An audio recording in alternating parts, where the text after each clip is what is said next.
அத்தியாயம் 3. வக்கீல் வாதத்துல வெங்கு மாமா ஒரு புலின்னு எல்லாருமே சொல்லுவா. குற்றவாளிய குறுக்கு விசாரணை செய்யற மாதிரி ஒரு கையால அந்த பத்திரிக்கைய பிரிச்சு வச்சுட்டு கைய நீட்டி நீட்டி வெங்கு மாமா ஓன்னு பேசிட்டு இருக்கார். தூணோரமா சாஞ்சு நின்னுட்டு இருக்கிற அம்மா படியேறி உள்ள வந்துட்டு இருக்கிற என்ன பாக்குறா. மாமா எதை பத்தி இவ்வளவு சத்தமா பேசிட்டு இருக்காருங்கிறது முதல்ல எனக்கு புரியல. ஆனா அவர் கையில இருந்த பத்திரிக்கையையும் எதிர்ல நின்னுட்டு இருந்த அம்மா முகத்தையும் பார்த்த உடனே அவர் எதை பத்தி பேசுறாரு மட்டும் இல்ல, நான் வர்றதுக்கு முன்னே அவர் என்னென்ன பேசிட்டு இருப்பாருங்கிறதும் எனக்கு புரியுது. என்ன பேசியிருப்பாரு? அந்த கதையை எழுதின ஆர்கேவியர் ஒரு பாட்டும் பாடி தீர்த்துப்பாரு. இவனை மாதிரி எழுதுறவன்களை எல்லாம் ப்ராஸ்டிக்யூட் பண்ணணும். இதுல என்ன பெருசா மாறல் இருக்குன்னு உன்னை வேற படிச்சு பார்க்க சொன்னாலாம் அவள். தலையில ஜலத்தை கொட்டிட்டா எல்லாம் சரியா போயிடுமா? இனிமே ஒவ்வொரு தடவையும் அந்த பொண்ணு அந்த மாதிரி பண்ணிட்டு வருவா, அந்த அம்மா ஜலத்தை கொட்டிடுவா. எல்லா வேசிகளும் தினந்தோறும் ஸ்நானம் பண்ணிட்டு தான் இருக்காள். அதனால அவ பதிவிரதை ஆயிட மாட்டா. ஒரு தப்ப தப்புன்னு ஒப்புக்கணும். தப்பு பண்ணிட்டு அது சரின்னு வாதாடப்படாது. இந்த கதையில இருக்க மாதிரி நடக்க ஆரம்பிச்சுட்டா யார் நம்ப முடியும்?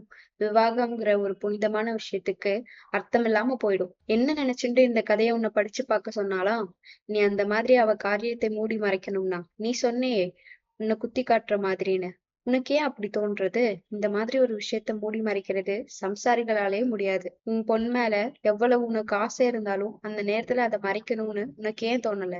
ஏன்னா உனக்கு அப்படி மறைச்சு பழக்கம் இல்லை. அந்த மாதிரி பல தடவை அந்த பெத்தவளே பண்ணி மறைச்சிருந்தால்தான் பொண்ணு பண்ணிட்டு வரும்போது மறைக்க முடியும். இவன் பெண்ணோட கதையன்னா சொல்லியிருக்கான். அவளை பெத்தவ கதையே எனக்கு புரியுது. இந்த மாதிரி விஷயங்களை மூடி மறைச்சிட முடியும்னு நினைக்கிறதே மகா பாவம். அப்புறம் எந்த ஒழுங்கும் இருக்காது, எந்த முறையும் இருக்காது. எல்லாரும் எல்லாத்தையும் பண்ணிட்டு மறைச்சிடுவா. இந்த கதையில வர பெத்தவள் மாதிரி நடக்கலைங்கிறதுக்கு பெருமைப்படணும் நீ. அதை மறைக்காததுனால உன் பொண்ணு வாழ்க்கை ஒண்ணும் கெட்டு போயிடலையே. மறைச்சிருந்தா உன் குடும்பத்தோட பெருமையும் சாஸ்திரோக்தமான விவாகத்தோட பவித்திரத்தையும் கெடுத்த பாவம் உன்னை சூழ்ந்து இருக்கும். தொத்து நோய் பிடிச்சுண்டா அது நம்ம குழந்தையா இருந்தாலும் தள்ளிதான் வைக்கணும். இதுக்காக போய் நீ வருத்தப்பட்டுட்டு இருக்கிறதாவது மாமாவுக்கு என்ன? வாதம் பண்றதுக்கும் தர்க்கம் பண்றதுக்கும் சொல்லியா தரணும்? நான் வாசப்படியிலேயே நிக்கிறேன். இன்னும் மாமா அம்மாவோட பேசிட்டே இருக்காரு. இன்னும் என்ன பாக்கல. ஓன்னு அவர் பேசுற சத்தம் மட்டுமே கேக்குறது. ஒரு வார்த்தை கூட புரியல. திடீர்னு வீட்டு வாசப்படியில காலை எடுத்து வச்ச உடனே அவர் பேச்ச முன்பின் தொடர்பு இல்லாம கேக்குறதுனால அவர் என்ன சொல்லுவாருங்கிறது எனக்கு தெரிஞ்சிருந்தாலும் அவர் என்ன சொல்லிட்டு இருக்காருன்னு எனக்கு புரியல. எதுக்கு இப்படி சத்தம் போட்டு பேசிட்டு இருக்கார்? அவருக்கு கோர்ட்ல சத்தம் போட்டு பழக்கம். அவர் இறஞ்சு பேசினாலே கோபம்னு அர்த்தம் இல்ல. அவருக்கு கோபம் வந்தா சத்தமே வெளியே வராது. அவருக்கு வர்ற கோபம் எப்படி இருக்கும்னு அம்புஜ மாமியை கேட்கணும். ஆனா கேட்டாலும் மாமி சொல்ல மாட்டா. அவள் யார்கிட்டயும் அதை பத்தி சொல்லி இருப்பாள்னு நான் நினைக்கல. ஐயோ, ஏனோ இப்ப கூட அம்புஜ மாமியை நினைக்கிறச்ச வயித்த என்னமோ சேருது. அவள் நிழல்ல வளர்ந்த செடி மாதிரி வெளுத்து சாம்பி போயிருப்பா. சதா நேரமும் தலையை குனிஞ்சுட்டே இருப்பா. நாள் முழுக்க வேலை செஞ்சுட்டு இருப்பா. வேலை செஞ்சே அவளுக்கு உடம்பு நறுங்கி போயிருச்சு. ஏதோ புராண காலத்துல சபிக்கப்பட்ட தேவதை போல பொறுமையா பல்ல கடிச்சுண்டு அந்த சாபம் விலகுறதுக்கு ஏதோ ஒரு விமோசனம் இருக்கிற மாதிரியும் அதுக்காக காத்துட்டு இருக்கிறவள் மாதிரியும் தோணும். ஆனா மாமிக்கு சாப விமோசனம் சாவுதான்னு எனக்கு தெரியும். அதை நினைக்கிறச்சதான் வயிற்று என்னமோ பண்ணும். மாமாவுக்கு 70 வயசு ஆறுதுன்னா அவளுக்கு கிட்டத்தட்ட 60 வயசு இருக்கும். ஆனா இப்பவும் அவள் சின்ன பையன்களை பார்த்து கூட தலை நிமிர்ந்து பேச மாட்டா. வேலைக்காரன் கிட்ட கூட கதவோரம் மறைஞ்சு நின்னுதான் ஏதாவது சொல்லுவா. அவளுக்கு யாரும் உறவுக்காரர்கள் கிடையாது. யாராவது இருந்திருப்பாளுங்கிறது கூட சந்தேகமா இருக்கு. இருந்திருக்கணும். மாமாவோட சொத்துல பாதி அவ கொண்டு வந்தது. ஏனோ அவளுக்கு குழந்தை இல்லை. அந்த காலத்திலேயே குழந்தைக்காக மாமா 2வது கல்யாணம் பண்ணிட்டாராம். ஆனால் அந்த மாமி கல்யாணம் பண்ணிட்டு வந்த 2 வருஷத்துலயே ஏதோ தோஷமா சித்த பிரம்ம பிடிச்சு கொஞ்ச நாளிலேயே செத்து போயிட்டாளாம். அதுக்கப்புறம் மாமா கல்யாணம்னு பண்ணிக்கவே இல்லை. அண்ணா என்ன வீட்டை விட்டு விரட்டினானே, என்னையும் அம்மாவையும் அழைச்சிட்டு போக வந்தாரே மாமா. இப்பவெல்லாம் அம்புஜ மாமியை பத்தி என் மனசுல இருந்த அபிப்பிராயமே வேற. இப்பவும் கூட அம்மாவுக்கு அம்புஜ மாமினா ஆகாது. அம்மா இவளை வாழும் நாகம்னு சொல்லுவா. தஞ்சாவூர்ல வெங்குமாமா ஆத்து தோட்டத்துல அடிக்கடி ஒரு நாகப்பாம்பு வரும். அதை யாரும் அடிக்க மாட்டா. அது ரொம்ப காலமா அங்கேயே இருக்காம். அதைத்தான் வாழும் நாகம்னு சொல்லுவா. அம்புஜம் மாமி அது மாதிரி இன்னொரு பாம்புன்னு சொல்லுவா அம்மா. மசன்னு பூனை மாதிரி இருந்தாலும் மகா விஷமக்காரியாம். வெங்கு மாமாவா இருக்கிற தொட்டு அவளை வச்சு சமாளிக்கிறாராம். அம்புஜ மாமி சூனியக்காரியாம். அவதான் என்னவோ செஞ்சு மாமாவுக்கு இழையால வந்தாளே, அவளுக்கு என்னவோ செஞ்சு அவள் அந்த மாதிரி அகாலமா போய் சேர்ந்துட்டாளாம். புதையல் காக்குற பூதம் மாதிரி மாமாவோட சொத்து போயிடுமோன்னு யாரையும் கிட்டே அண்ட விடாம அடிக்கிறாளாம் அம்புஜம் மாமி. இப்படியெல்லாம் அம்புஜி மாமியை பத்தி அம்மா எனக்கு நிறைய சொல்லியிருக்கா. இவ்வளவு எச்சரிக்கை செஞ்சு தஞ்சாவூர்ல மாமா ஆத்துல என்னை விட்டுட்டு 2 நாள்லயே அம்மா திரும்பி வந்துட்டா. எனக்கு அப்போவெல்லாம் அம்புஜ மாமினா பயம். அவள் இருக்கிற பக்கமே நான் போக மாட்டேன். அம்புஜ மாமி பின்கட்டு தாழ்வாரத்தை தாண்டி இந்த பக்கம் வரமாட்டான். நான் அவளை கண்டு பயந்துட்டு மாமாவோடயே ஒட்டிட்டு இருப்பேன். அப்புறம்தான் தெரிஞ்சது நான் புலி முதுகுல சவாரி பண்ணிட்டு இருக்கேன்னு. அதை தெரிய வச்சதும் அம்புஜ மாமிதான். இந்த மாமா புலிக்கு எத்தனை கோபம் வரும்னு இப்பதான் முதல் தடவை எனக்கே புரிஞ்சது. என்ன நடந்தது, எப்போ நடந்ததுன்னு எனக்கு ஒண்ணுமே தெரியாது. மாமா வெளியே போயிருக்கச்சே ஒரு நாள் அம்புஜ மாமி பின்கட்டு தாழ்வாரத்தை தாண்டி கூடத்துல உட்கார்ந்துருந்த என்ன குழந்தை குழந்தைன்னு கூப்பிட்டு வந்தா. வாசல் கதவை திறந்துட்டு வெளியே ஓடி போயிடலாம்னு எனக்கு தோணுச்சு. சுவத்தோட முதுகை ஒட்டிட்டு நிக்கிறேன். 2 கையையும் அகலமா விரிச்சு உள்ளங்கையில சுவத்துல ஓடிண்டு ஒரு உத்தலில ஓடுறதுக்கு தயாரா நிக்கிறேன். குழந்தைன்னு கூப்பிட்டுண்டு இத்தனை வயசுக்கு அப்புறம் ஒரு சின்ன குழந்தை மாதிரி அழுந்துட்டு வந்த மாமி முகத்தை பாக்குறப்போ அந்த நேரத்துல இவ்வளவு நாளா எனக்கு இருந்த பயமெல்லாம் மாறி பரிதாபமா இருந்தது. நான் என்ன குழந்தையா பயப்படுறதுக்கு, என்ன காரியம் பண்ணிட்டு எதுக்காக இங்க வந்திருக்கேன்னு ஒரு நிமிஷம் நினைச்சு பார்த்தப்போ நான் பயப்பட்டதுக்காக எனக்கே சிரிப்பு வந்தது. என்ன பயம் வேண்டி கிடக்கு, பயம் பாப்பா மாதிரி. என்னை பெத்தவளும் உடன் பிறந்தவனும் செய்யாத எந்த அநியாயத்தை எந்த சூனியக்காரி எனக்கு செஞ்சிட போறாள்னு நினைச்சுட்டு சொல்லுங்க மாமின்னு ஆதரவா சிரிச்சேன். அவ அழுது அழுதுண்டு கண்ணை தொடச்சுண்டு திருடி மாதிரி நாலு பக்கமும் சுத்தி முத்தி பாக்குறேன். இங்க நிக்கிறதுக்கு எனக்கு பயமா இருக்கு, பின்கட்டுக்கு வந்துட்டேன்னு சொல்லிட்டு அவசர அவசரமா ஓடிட்டா. எனக்கு ஒண்ணும் புரியல. ஆனாலும் தைரியமா போனேன். அதுக்கப்புறம் தான் தெரிஞ்சது அம்புஜ மாமி எவ்வளோ பாவம்னு. அதுக்கப்புறம் மாமா இல்லாத நேரமெல்லாம் நான் அம்புஜ மாமியோட பேசிட்டு இருப்பேன். இப்ப யாருக்கிட்டையும் சொல்லாத ரகசியத்தை எல்லாம் என்கிட்ட சொல்லும். இந்த மாமாவை பத்தி யாருக்குமே தெரியாத, சொன்னாலும் யாருமே நம்ப முடியாத, அவரோட பரம எதிரி கூட ச்சீ இது என்ன அபாண்டம்னு சொல்லக்கூடிய ரகசியங்கள் எல்லாம் வக்கிரங்கள் எல்லாம் எனக்கு தெரியும். அவருக்கு பழியாகாத என்னையும் பலியான மாமியையும் தவிர அதெல்லாம் வேற யாருக்குமே தெரியாது. அதுக்கப்புறம் மாமாவை பார்த்தா எனக்கு ஒரு புழு மாதிரி தோண ஆரம்பிச்சிடுது. மாமா வீடு ஒரு புலி குகை மாதிரி தோண ஆரம்பிச்சிடுது. இதோ நான் அவரையே பார்த்துட்டு வாசப்பறையிலேயே நிக்கிறேன். நாற்காலியில அந்த கருப்பு கோட்டு கிடக்கிறது. ஈசி சேர்ல மாட்டி இருக்கிற ஷர்ட் தொங்குறது. வெறும் பனியனோட இடுப்புல அந்த முரட்டு பெல்ட்டோட மாமா உட்கார்ந்து பேசி கொண்டிருக்கிறார். அந்த பெல்ட் எவ்வளவு பயங்கரமான ஆயுதம்னு அம்புஜம் மாமிக்குத்தான் தெரியும். ஒரு நாள் மாமி எனக்கு காண்பிச்சா. அது முதுகுல, மார்புல, பிருஷ்டத்துல, தொடைகள்ல, கழுத்துல, தோலுல.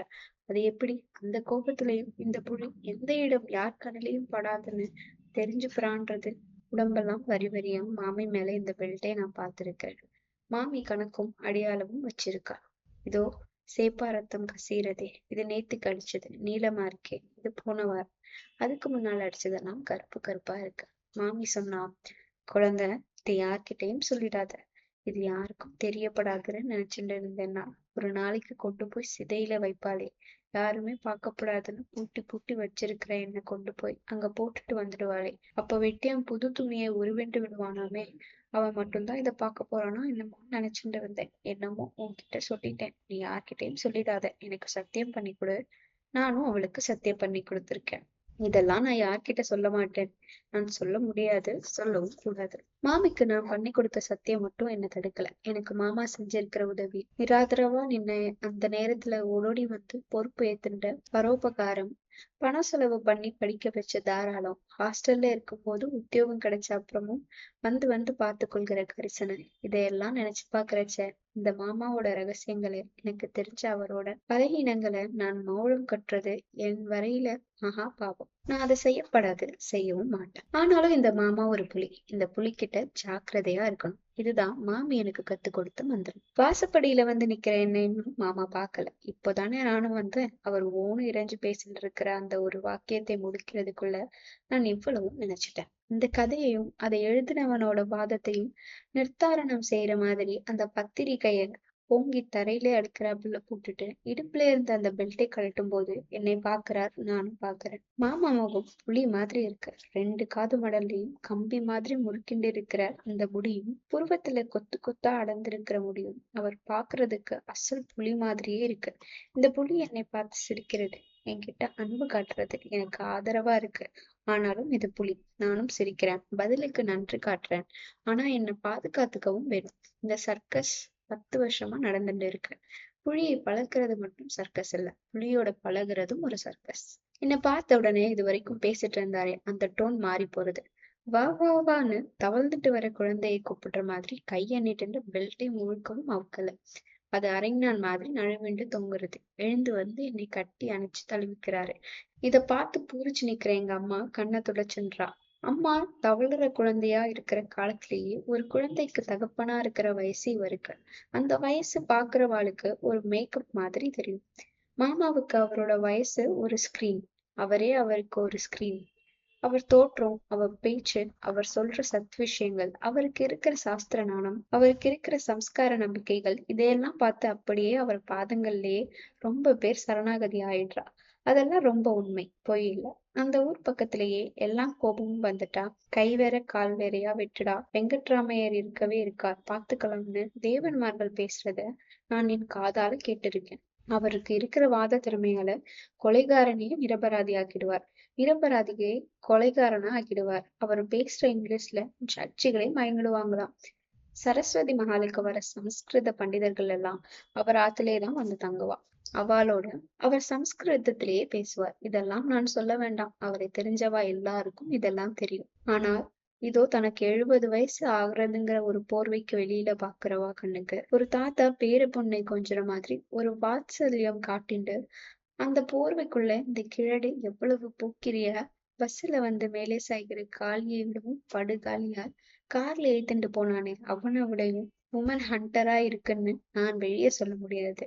சொன்னா என்ன பெத்தவளே என்னை நம்ப மாட்டா. ஆனாக்க என் மனசுக்கு தெரிகிறது, இந்த மாமா புலிகிட்ட எனக்கு நன்றி உணர்ச்சியும் இருக்கு, பய உணர்ச்சியும் இருக்கு. சூடு கண்ட பூனை மாதிரி ஒரு தடவை வாழ்க்கையில் ஒரே ஒரு தடவைதான், இன்னொரு தடவை ஏற்படாது. ஒருத்தர்கிட்ட சிக்கிண்டு ஏமாந்து போனதாலே நிஜமாகவே சிக்கிண்டு ஏமாந்ததானா? எனக்கு அதுல சம்பந்தமே இல்லையா? ஏதோ ஒரு நிர்பந்தத்துக்கு பணிஞ்சு சம்பந்தப்பட்டாலும் அது சிக்கிண்டு ஏமாறது மாதிரி தானே. இந்த ஒரு அனுபவத்துக்கு அப்புறம் எந்த ஆம்பளைய பார்த்தாலும் எனக்கு அவ மோசமானவான்னு தோன்றது ஒண்ணு, நான் நினைச்சது உண்டு. ஆனா அப்பவே நிற்கதியா இவ ஆத்துல போய் தஞ்சம்னு அடைக்கலம் புகுந்தேனே, அப்பவே நான் அப்படி நினைச்சது தப்பில்லைன்னு இவர் எனக்கு புரிய வச்சுட்டார். நல்ல வேளை அம்புஜ மாமி முன்கூட்டியே இது புலி ஜாக்கிரதைன்னு என்னை எச்சரிக்கலைன்னா என்ன, இன்னும் ஒரு தடவை சேர்த்தே வாரி பூசிட்டு இருப்பேனா? எதுவானாலும் இன்னொரு தடவை அம்மா கிட்ட போய் அசடாட்டம் எல்லாத்தையும் சொல்லி சீரடைஞ்சேனே, அந்த காரியத்தை செஞ்சிருக்க மாட்டேன். அதனாலதான் இது புலின்னு மாமாவை புரிஞ்சுட்ட விஷயத்தை கூட அம்மா கிட்ட சொல்லல. இப்படி ஒரு பைத்தியக்காரத்தனமான எண்ணம் வந்த உடனே பழைய சங்கதிகள் ஞாபகம் வந்துடுது. எவ்வளவு நம்பிக்கையோட எவ்வளவு ஆதரவுக்காக என்கிட்ட வந்து கடவுள்கிட்ட பாவ மன்னிப்பு கேட்கிற மாதிரி அன்னைக்கு அம்மாங்கிற சொந்தத்தோட நடந்ததை சொன்னேன். அந்த நம்பிக்கையை என்னமோ சிதறடிச்சிட்டா. நான் சொல்லாம இருந்திருக்கலாமோன்னு சொன்ன அடுத்த நிமிஷமே தோணிடுத்தே. இந்த நிமிஷத்துல இருந்து அம்மாங்கிறது ஒரு வசதியான உறவாத்தான் இருக்கே தவிர அன்பான ஆதரவான பிணைப்புங்கிற உணர்ச்சி எல்லாம் பறந்து போயிடுது. நான் அவளோட அதுக்கப்புறம் பேசினதே இல்லை. இந்த மாமா ஒரு புலின்னு சொல்றதுக்காக இப்போ ஒரு தடவை இவளோட அந்த அந்யோன்யத்தை ஏற்படுத்திக்கணுமாக்கும். இது மாதிரி விஷயங்களை எவளுக்கும் உதவி செய்ய முடியாது. அவ புத்திதான் அவளுக்கு உதவி செய்யணும். அன்னைக்கு இருந்த நிலையில இந்த புலியோட உதவி ஆதரவு எல்லாம் எனக்கு வேண்டியிருந்தது. எனக்கு செத்து போறதுக்கும் மனசு இல்லை. நான் சாகுறது அநியாயம்னு மனசுக்கு தோணுது. அண்ணா தெருவிலே புடிச்சு தள்ளிட்டான். அம்மா சமுத்திரத்துல கொண்டு போய் தள்ளுறேன்னு சொல்றா. இந்த மாமா தான் திருச்சியில கொண்டு போய் காலேஜ்ல சேர்த்து படிக்க வைக்கிறேன்னு சொல்றாரு.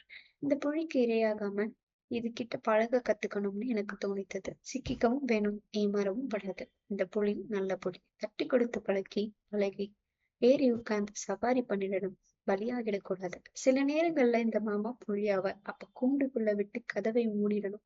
சில நேரங்கள்ல சில மனசு அப்படித்தான் இருப்பா. அவ அப்படி ஆயிடுறதுக்கு அவளே ஒரு நியாயம் வச்சிருக்கா. அதே மாதிரி நாம ஒரு நியாயத்தை வச்சுண்டு அவ மாதிரியே ஒரு வேஷத்தை போட்டுண்டு அந்த நேரங்கள்ல அந்த மனுஷா கிட்ட இருந்து தப்பிச்சுக்கணும். இந்த 12 வருஷமா இந்த மாமா புலிகிட்ட இருந்து நான் அப்படித்தான் தப்பிச்சுண்டு வரேன். இப்ப நான் புலிகிட்ட சிக்கிண்டு இருக்கேன். வான்னு என்னை வந்து தழுவிண்ட மாமா, என்ன குழந்தை, why are you so late? ஆபீஸ்ல இருந்து தானே வர, நீ வேற எங்கேயும் போக மாட்டியே. 5 மணினா 5 மணிக்கு ஃபைல கட்டி வச்சுட்டு வெளியே வந்துடணும். You must have definite hours for everything. கங்காவா இத்தனை மணிக்கு ஆபீஸ்ல இருப்பா, இத்தனை மணிக்கு வீட்டுக்கு வருவான்னு இருக்கணும். இழுத்து போட்டுட்டு மாஞ்சுன்னு வேலை செய்யப்படாது. ரொம்ப எண்ணத்துக்கு ஆகும். காலையில 10 மணிக்கு சாப்பிட்டுட்டு போயிருப்ப. மதியானம் என்ன சாப்பிட்டேன்னு கேட்டுண்டு என்னை எடுத்து சாப்பிடுற மாதிரி முதுகெல்லாம் தடவி கொடுக்குற. தோளையும் புஜத்தையும் அழுத்தி விடுறார். நான் நெளிஞ்சு நெளிஞ்சுண்டு பதில் சொல்றேன். மோரும் ஜாதும். நான் ஏதோ ஹாஷ்யமாக சொல்லிவிட்ட மாதிரி மாமா ஹோன்னு சிரிக்கிறார். தெரியுமே, மோரும் ஜாதம் தான் எடுத்துட்டு போயிருப்ப. உங்க அம்மா வேற என்ன பண்ணி தருவா உனக்கு? பெரிய ஆபீசர். இப்போ என்ன செக்ஷன் ஆபீசரா நீ? வெக்கமா இல்ல டேபிள்ல மோரும் ஜாதத்தை வச்சுட்டு சாப்பிடுறதுக்கு? அதுக்காக கேண்டீன்ல போய் அந்த தடியன்களோட நிக்கணும்னு சொல்லல. You can send your peon. சாயங்காலம் காப்பியாவது சாப்பிட்டியா? என்னத்துக்கு இந்த கிழவன் என்னை இப்படி போட்டு நெருக்குறான்னு எனக்கு கோபமும் எரிச்சலும் வருது. நான் அனாதையா நின்னப்போ ஆதரவு காட்டி படிக்க வச்சு அழுகை வருது. அடக்கிண்டு அவர் கேட்டதுக்கு இல்லைன்னு பதில் சொல்லிட்டு நெழியறேன். ஒரு காப்பி கூட சாப்பிடாம காசு சேர்த்து வச்சு என்ன பண்ண போறேன்னு 2 கண்ணத்தையும் பிடிச்சு கிள்றார். ஐயோ விடுங்கோ, வலிக்கிறது மாமான்னு கத்துறேன். என் கண்ணுல ஜலம் வந்துடுது. நான் கத்தினது போய், நான் அழுறது நிஜம். இதெல்லாம் பார்த்துட்டு அம்மா ரசிக்கிறா. கனகம் எனக்கும் என் மருமகளுக்கும் அண்ணா ஒரு காப்பி போட்டு கூட அம்மா உள்ள போறா. விடுங்கோ, நானும் போய் ட்ரெஸ் சேஞ்ச் பண்ணிட்டு வரேன்னு சொல்லி அவர் பிடியில இருந்து பிச்சுட்டு போறேன். இந்த குட்டி கதவை மூடாத, நானும் வரேன். மாமா பரிகாசம் பண்றாராம். போங்கோ மாமா, நான் வெக்கப்பட்டு ஓடுறேனா. இந்த வெக்க கேட்ட நினைச்சு அறைக்குள்ளே வந்து நின்னுண்டு ஒரு க்ஷணம் நான் கண் கலங்குறேன். கலங்கின கண்ணீர் கன்னத்துல வருகிறது. கண்ணீர். அதுதான் மனசின் அசுத்தம் பட்ட தண்ணீர்.